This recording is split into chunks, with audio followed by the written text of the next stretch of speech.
নেত্রকোনা শহরের একটি কলেজে পড়ার সুবাদে কলমাকান্দা উপজেলার ছেলে মুন্নার সঙ্গে প্রেমের সম্পর্ক গড়ে ওঠে এক তরুণীর। হয় বিয়ের আলাপও।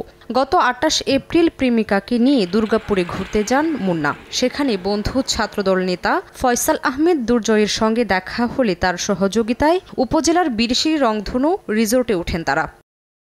পরদিন ২৯ এপ্রিল বিকেলে মুন্না বাইরে খাবার কিনতে গেলে তরুণী রিসোর্টে একা ছিলেন। এই সুযোগে দুর্জয় বন্ধু মুন্নাকে ছাত্রলীগের ট্যাগ দিয়ে পুলিশে ধরিয়ে দিয়ে তরুণীকে ধর্ষণ করে। পুলিশ মুন্নাকে থানায় নিয়ে গেলে তিনি জানান তার প্রেমিকা রিসোর্টে অপেক্ষায় আছেন। পরে পুলিশ মুন্নার কথার সত্যতা জানতে তাকে সঙ্গে নিয়ে রিসোর্টের ওই কক্ষে গিয়ে তরুণীকে উদ্ধার করে ও ধর্ষণের অভিযোগে দুর্জয়কে আটক করে। এ ঘটনায় রাতে তরুণী নিজেই বাদী হয়ে থানায় মামলা করেন। ওই মামলায় বুধবার দুপুরে অভিযুক্তকে আদালতে সোপর্দ করলে জেলার senior judicial magistrate Mohammad Manjurul Islam জামিন নামঞ্জুর করে জেল হাজতে পাঠানোর নির্দেশ দেন। আটক মুন্নাকেও আদালতে চালান করে পুলিশ।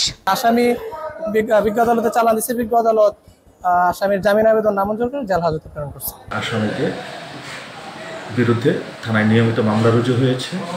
আসামিকে আমরা জেল হাজতে প্রেরণ করছি। এই ঘটনায় অভিযুক্ত দুর্জয়কে দুর্গাপুর উপজেলা ছাত্রদলের পদ থেকে বহিষ্কার করেছে জেলা ছাত্রদল। ছাত্রদলের যে কেউ অন্যায় কাজে জড়িত হয় তাদের সরাসরি বহিষ্কার করা হবে।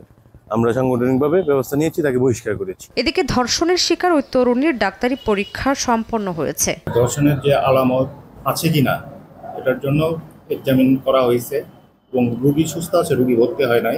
ভুক্তভোগী তরুণী ও তার পরিবার এ বিষয়ে ক্যামেরার সামনে কথা বলতে রাজি হয়নি। সময় সংবাদ, নেত্রকোনা।